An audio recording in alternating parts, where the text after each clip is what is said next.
Bon, comme d'habitude, 2 secondes, je vérifie le niveau du volume. Très très important, si l'ordinateur me le permet. Ça me permet de voir deux ou trois choses en même temps. Niveau du volume sonore, on vérifie rapide. On en est où? On est à... Ouais, on est bien, là, on est bien, on est bien.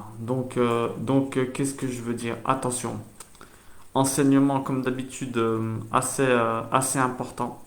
C'est pour ça qu'on prend plaisir à le faire et à le donner.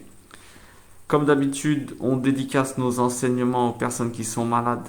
J'ai des proches qui sont justement qui sont atteints du Covid et qui ont des problèmes. On leur souhaite un grand rétablissement très rapide et que tout aille bien pour toutes les autres et que toutes sortes de maladies, comme on a déjà dit, intérieur et extérieur. D'accord. Alors l'enseignement du jour, la meilleure méthode d'apprentissage. Alors déjà, on va raconter un petit peu l'histoire.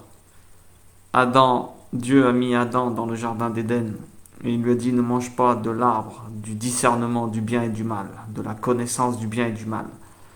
Et justement, Adam a chuté. Alors qu'est-ce qui s'est passé? Vous allez me dire, comment ça se fait que Dieu a permis que Adam y chute? Pourquoi il n'a pas envoyé un ange qui le protège et qui dit non, ne chute pas maintenant? Comment Dieu a laissé faire ça en sachant les conséquences qu'il y a eu derrière pour toute l'humanité? Eh ben en fait, il y a beaucoup de raisons, mais je vais focaliser sur une d'entre elles, comme d'habitude. Il y en a plein, d'accord? Mais comme d'habitude, on ne peut pas toutes les dire. On va utiliser celle qui nous sert pour l'étude du jour. En fait, il a permis que Adam y chute. Il a laissé faire. Bah déjà pour son libre arbitre, on est d'accord? Adam a choisi de chuter, donc Dieu ne peut pas intervenir dans ton libre arbitre quand tu choisis. Dieu peut tout faire, peut tout réaliser, sauf aller à l'encontre de tes choix. Donc, qu'est-ce qui s'est passé? Quand il a chuté, Adam il était caché, il a eu peur. Dieu lui dit, Ayeka, où tu en es dans ta tête? Comment tu vas gérer la situation? Ayeka en hébreu, ça veut dire ça en fait. Et Adam, il sait très bien que Dieu sait qu'il a chuté. Mais il lui répond, c'est la femme que tu m'as donnée qui m'a donné du fruit. Alors en fait, il y a beaucoup de raisons encore, beaucoup d'interprétations. Il y en a qui disent que Adam a fait ça pour diverses raisons, d'accord? Mais en fait, pourquoi Dieu a permis que Adam y chute? Eh bien en fait, c'est très facile. Une des raisons, c'est pour que Adam expérimente le pardon. C'est-à-dire, nul n'est parfait. Il n'y a que Dieu qui est parfait. On est d'accord là-dessus. Donc qu'est-ce que ça veut dire? Dieu voulait que Adam chute pour qu'il expérimente le pardon, que Adam demande pardon, et comme ça, Dieu, après, il lui fait voir c'est quoi le pardon. Tu ne peux pas inventer quelque chose que tu n'as pas vécu. Il ne pourra pas pardonner Ève quand elle lui chauffera trop les pattes. Vous comprenez ce que je veux dire? Il faut qu'il sache pardonner. Il fallait qu'il apprenne le pardon, ensuite avec ses enfants. Comment tu veux apprendre quelque chose à quelqu'un si tu n'as pas? Comment tu veux donner à manger à quelqu'un si ton frigo il est vide? Donc Dieu voulait que Adam a permis que Adam y chute pour qu'il puisse lui enseigner qu'est-ce que c'est que le pardon. Que Adam dise c'est vrai, j'ai chuté, je le reconnais, j'ai fait n'importe quoi. Dieu lui aurait pardonné et ça serait arrêté là. Mais comme Adam n'a pas fait ça, eh ben, il s'est retrouvé avec ce qu'il s'est retrouvé. Donc, on a là un enseignement incroyable. La meilleure manière d'enseigner. Quelle est la meilleure manière d'enseigner ton enfant? Puisque Dieu est en train d'enseigner Adam. Donc c'est le premier professeur. Il nous montre des techniques incroyables. La première chose que je vais vous dire encore, c'est que... En fait non, je vais vous lire encore un texte. Luc 13, écoutez bien. Le Christ, il est en train de faire des enseignements. Et là, il est en train de dire. Or, en ce même temps, quelques-uns se trouvaient présents et lui racontèrent ce qui s'était passé touchant les Galiléens dont Pilate avait mêlé le sang avec leur sacrifice. Et Jésus, répondant, leur dit, croyez-vous que ces Galiléens fussent plus pécheurs que tous les autres Galiléens parce qu'ils ont souffert une telle chose? Non, je vous dis, mais si vous ne vous repentez pas, vous périrez tous de la même manière. Alors là, on a un peu la même technique. Quelle est la même technique? Je ne sais pas si vous l'avez capté, mais je vais vous la dire tout de suite où je vais en venir. Où est-ce que je vais en venir? Eh ben, Jésus, il voit cette histoire-là. Il se sert tout de suite de l'histoire pour faire passer un enseignement. Pourquoi? Parce que quand tu vis une situation, c'est comme Dieu, avec l'histoire de Adam. Quand tu vis la situation et quand tu vis une situation et on t'enseigne quelque chose par rapport à cette situation, eh ben, l'enseignement, il a beaucoup plus d'impact. Pourquoi? Ben, parce que la mémorisation, elle passe par les émotions et les sens. Tu as vu, tu lis un sens à un souvenir et c'est là où c'est le souvenir, il se crée dans ta tête.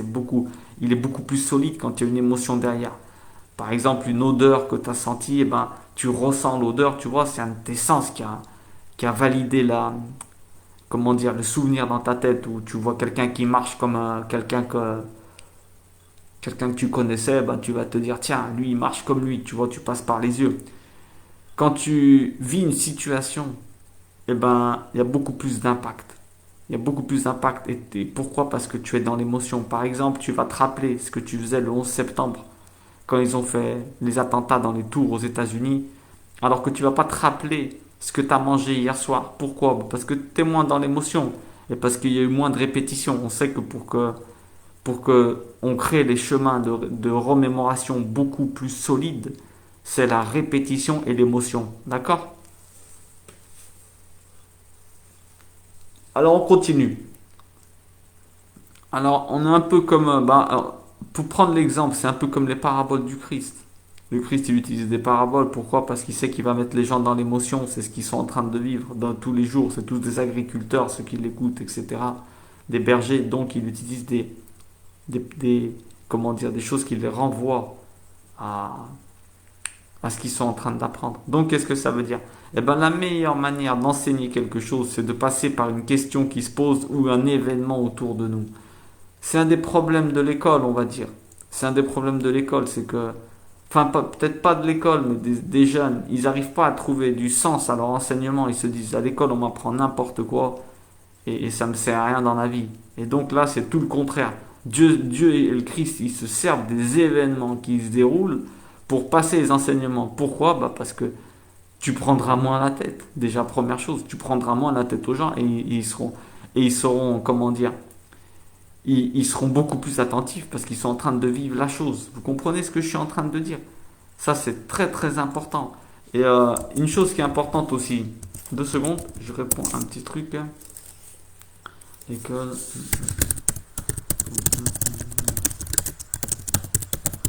Bah, par exemple, à l'école, on va prendre un exemple. S'ils nous apprenaient le théorème de Pythagore avec des constructions et des bâtiments, des plans d'architecture, et ben là, on comprendrait que c'est utile. Je critique pas l'école,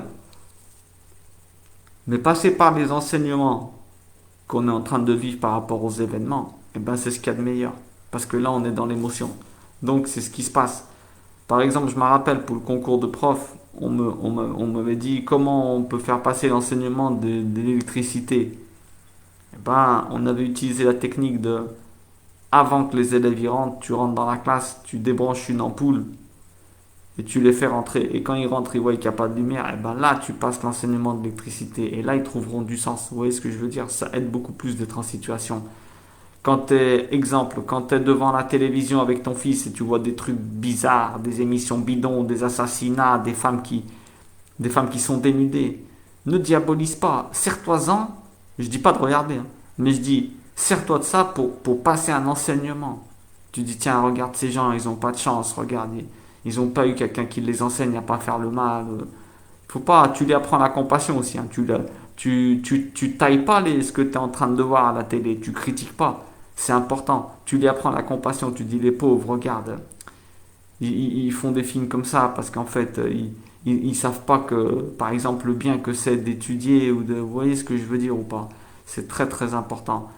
Maintenant, je vais te dire, sois très attentif. Pourquoi? Parce que Dieu, il t'envoie des situations tous les jours où tu peux passer des enseignements. Il sait très bien que notre rôle, c'est de passer des enseignements. Donc, il ne va pas nous laisser sans exemple. Et on nous demande, bien sûr, bien entendu, de ne pas prendre la tête. Parce que ce qui prend la tête, c'est quand tu commences à enseigner alors que la personne, ou elle trouve aucun sens à ce que tu dis par rapport à sa vie, ou alors c'est pas le moment, elle va dire il me gave, lui laisse tomber. Vous voyez ce que je veux dire? Donc sers-toi des événements autant que possible pour passer tes enseignements. C'est la meilleure manière. De toute manière, je vais vous dire un truc. Vos enfants, ils ont soif d'apprendre. Et attention, quand je dis les enfants, c'est pas que tes enfants consanguins. On sait que dans la Bible, tes enfants, c'est tous ceux que tu vas et que tu peux enseigner. Donc faites très attention parce que tous tes enfants, si c'est pas toi qui les enseignes, ils vont se créer de faux concepts dans leur tête. Ils vont apprendre tout seuls et c'est très difficile d'accéder à la vérité quand on est seul. On peut y arriver, mais quand on est jeune, il faut faire attention quand on manque de maturité. Ou pire, ils peuvent tomber sur un tordu qui les tord et qui va l'éduquer à ta place. Donc ce cours, il se dirige aux professeurs, aux parents, tous ceux qui sont éducateurs. Impliquez-vous dedans, ouvrez les yeux et regardez les événements autour de vous parce qu'il y a de quoi enseigner. Et il faut faire attention parce que s'ils apprennent des choses tordues, nos enfants ou nos élèves, après, pour leur faire passer la bonne valeur, il faudra faire un double travail. Casser la valeur préexistante et faire rentrer la nouvelle. Et ça, c'est très très difficile. Il y en a, ils finissent à 80 ans, ils n'arrivent pas à casser leur ancienne connaissance. Pourquoi? Parce ils ont toujours eu ça dans leur tête, c'est très difficile. Donc impliquez-vous et comme je vous dis, ouvrez les yeux, c'est très très très important. Parce que c'est à nous d'enseigner les autres. Si on s'estime croyant, on s'estime enfant de Dieu, on a le devoir d'enseignement. C'est d'ailleurs la chose pour laquelle le Christ est venu. Hein. Chaque fois que vous lirez dans la Bible, Jésus est appelé Rabbi, c'est-à-dire maître, celui qui enseigne. Et il enseignait, et il enseignait, et il enseignait. Il nous demande d'enseigner. Vous allez me dire, il demande d'évangéliser. Ben moi je vous dis, il demande d'enseigner en premier. Enseigner. Bien sûr par les actes, avec votre bouche. Mais surtout, quand il y a un événement qui se passe autour de vous, sautez sur l'occasion pour passer un enseignement. C'est, c'est la meilleure manière que ça reste, d'accord?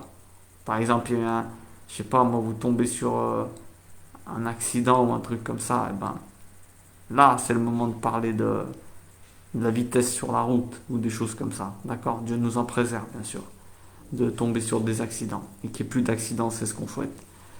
Que Dieu vous bénisse et je vous dis à très très très bientôt.